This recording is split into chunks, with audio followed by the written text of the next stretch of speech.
welcome everyone to our fleet management webinar. Marcin Kasz on your left, Rafał Janicki on your right, and off we go. Okay, first things first, let's discuss how do beacons work exactly. Rafał, I know you ask yourself that question every day. Yes, exactly. So, for those of you who don't know, a beacon is a small radio device that sends a constant signal via the Bluetooth module that contains a 36-character string that triggers different interactions, different actions to be more precise on your phone, depending on what the app is designed for. So it could be a coupon, a sale promotion or something. It can also be used for indoor navigation. So the phone approximates its location based on the signal strength of the beacon, the number of beacons that it's surrounded by, the beacon specific location, and based on that we have indoor location. But we're not here to talk about that. We're going to talk about beacons today. And speaking of beacons, Kontakt.io has two main products. I would call two main beacon products because we have a wider range of products. But the most important product for us, I don't know if you agree with us, but with me, it's the smart beacon. Yes, definitely I have to agree. Ladies and gentlemen, this is the first time that I'm hosting a webinar with someone, so it's kind of weird for me that I'm able to interact physically with someone. Anyway, so the smart beacon uses a coin cell battery, which means that it runs on battery. The little battery that you can see on the render right there. It uses the Bluetooth module that I mentioned before, and on standard setting, this device can last for 20 months. So meaning the standard settings, it's 300 milliseconds. At least 20 months. At least 20 months. Okay. I'm going to be, corrected here every... I try not to. Okay. We'll see. Like I mentioned, it will last at least 20 months based on the settings. So on the standard settings, at 350 milliseconds in the standard TX power setting, right? Okay, perfect. Of three. Excellent. On the right, for special conditions, meaning the freezing Polish winter, meaning minus 40 degrees Celsius or 50 degrees heat, we have the tough beacon that can last a hammer hitting it. You can drive it over with a car and it will work. I'm very happy that I can talk to someone finally here in the webinar. Okay, but what happens when you have around 100 beacons or I don't know, 500 beacons? What happens then? You need this. You need a cloud beacon. Let's discuss the main hardware points of the beacon. So the cloud beacon has Wi-Fi connectivity, which means that it has a Wi-Fi module built into the device. It can manage and control the entire Bluetooth beacon fleet, which we'll be discussing today. It has an effective range of 200 meters, but we should note that the 200 meter range, that's the Wi-Fi that we're talking about. Yes. So in addition to Wi-Fi connectivity, the cloud beacon also has a Bluetooth beacon module, so it can function as a normal beacon, and that's the way it actually communicates with the fleet of beacons. So the way it works, the cloud beacon pulls data from the cloud using Wi-Fi, and then spreads all the configuration, the management configuration, to the fleet of beacons using the Bluetooth module. I'm looking at him. Okay, anyway, so it has a rechargeable battery, and you can connect it to the electrical outlet, and it will last forever, theoretically. It also has built-in memory, so you could leave it in a remote location. The cloud beacon will store the data in its memory, and you can come and collect it at any given point in time. Okay, so, but this, of course, wouldn't be able to happen if it wasn't for our cloud. Maybe you can say something about the cloud. Yeah, our API is based to handle multiple millions of connections because it's based on the Amazon Web Services. So the cloud and the security is already there, and we just use it. So we can focus on providing functionalities and additional security, but from the beacon, from the IoT side. So our API is RESTful based. It can be easily accessed. You can check the documentation on Kontakt.io. And yeah, it handles the SDK, it handles the web panel, which is, by the way, based on API only. It doesn't have any database. connected to it. So what we done in our web panel can be done by you using API only. Correct. And it is worth mentioning as well that our SDK is available for everyone to download and start tinkering around. If you want to start making an app today or right now, wait till we finish the webinar and then start making an app. Okay. Yeah. Perfect. It would be nice. It would be nice if if we wait till the end. And it's for free. It is for free. I forgot the main part. It is for free. So access to both our iOS SDK and Android SDK is free of charge. You can go to our docs.Kontakt.io, if I'm not mistaken, and you can download it right now and start working. Okay. But let's discuss. This is all cool. We have all these products, we have the cloud, but still there are challenges when it comes to managing beacons. And I'll discuss. I have encountered these issues firsthand since I've been doing deployments myself. I've been managing beacons for quite some time right now. What are some of the challenges that we face as beacon managers? First of all, it's management, obviously. So if I have, let's say, 500 beacons, I would like to know what's happening to them, if they're actually working. Are they dead or not? Are they in this place or not? You know what I mean. Another thing is battery life, which connected to management. Then security. It's very important for us to know if the beacon is actually used by someone else or not. If we want to make sure if someone is not somehow piggybacking on our infrastructure. And then large deployments, as I mentioned before. You can also mention that with Cloud Beacon you can also maintain, but you already mentioned this, the battery life. Sorry. Okay, so how are we tackling these issues? So today we'll be discussing the new features that we're introducing to the Cloud Beacon. They're they're very helpful to people like myself who manage beacons every day.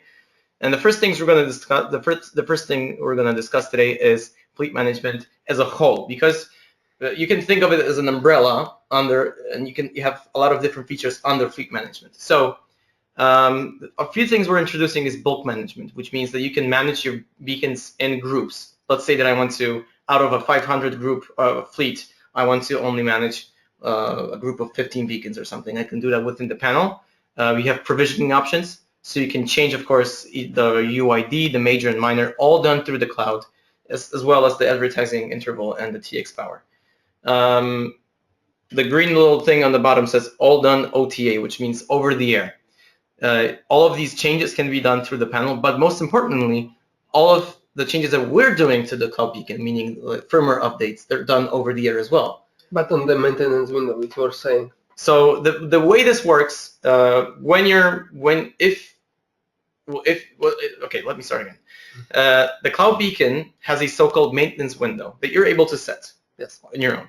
Within that maintenance window, that can last for, I don't know, an hour, the Cloud Beacon checks for new configuration for firmware updates, and then it downloads the data from the cloud, updates itself, and it's all seamless. You don't have to ever think about it. It's like an autonomous device. It's almost self-aware. It's not, but we're close. Another thing is power management. So this means a couple of things. First of all, you can check the battery level of each beacon in your fleet.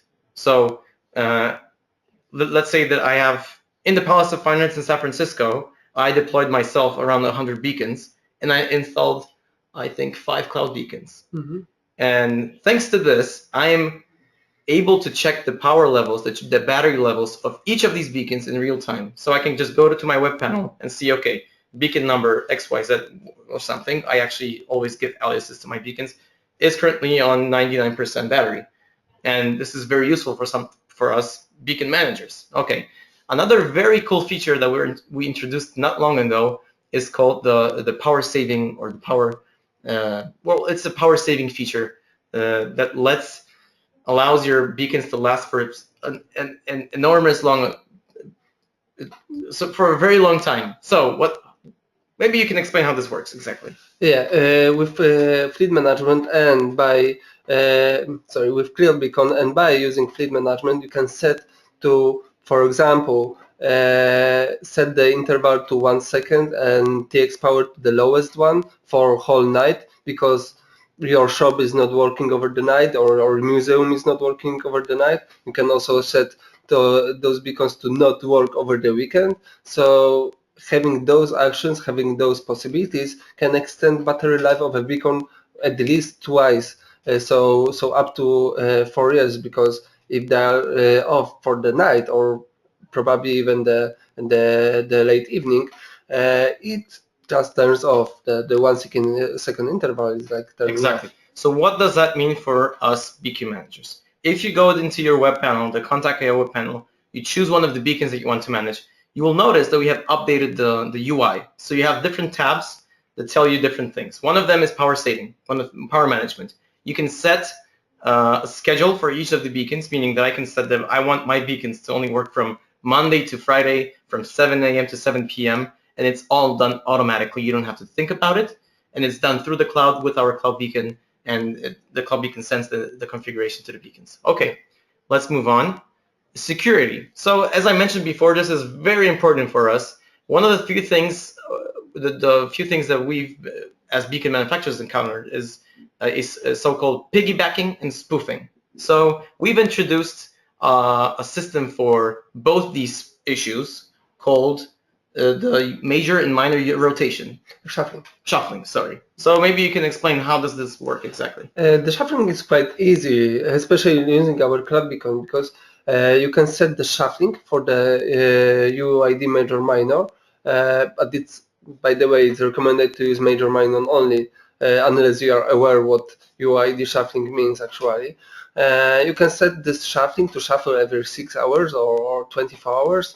I would recommend once per day at minimum. And those values are changed using our algorithm, which is based on random. So actually, there's no way that any anonymous hacker will guess or try to hack the algorithm of the rotation. So the hacker won't piggyback the actual beacons. So let's say that I have a restaurant that starts with M. No, I'm not going to mention it. A burger place, a burger joint, and I don't want my competitors to set their commercial to pop up on my premise. So premises, sorry. So I'm with this feature. I am sure that nobody else will be able to use my fleet. Exactly. Okay. And also you can get the recent values, the most recent values through our API. So for you, if you are using our API, it's actually seamless. And for any hacker which shouldn't have access to your beacons, it's like brand unknown next value. Excellent. Okay.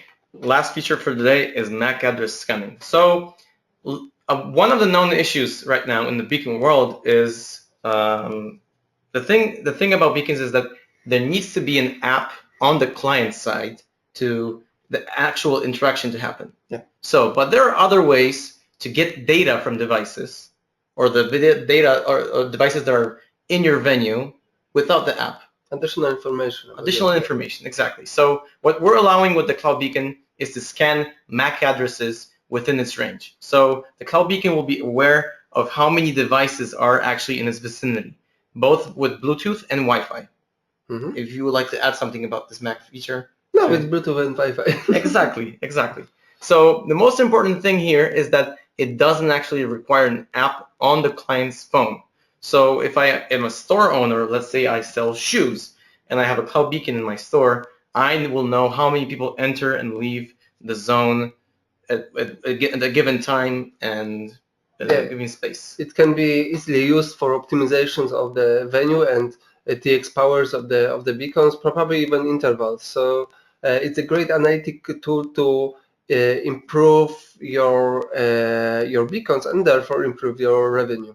Exactly. Okay, so now we're going to go into the frequently asked questions.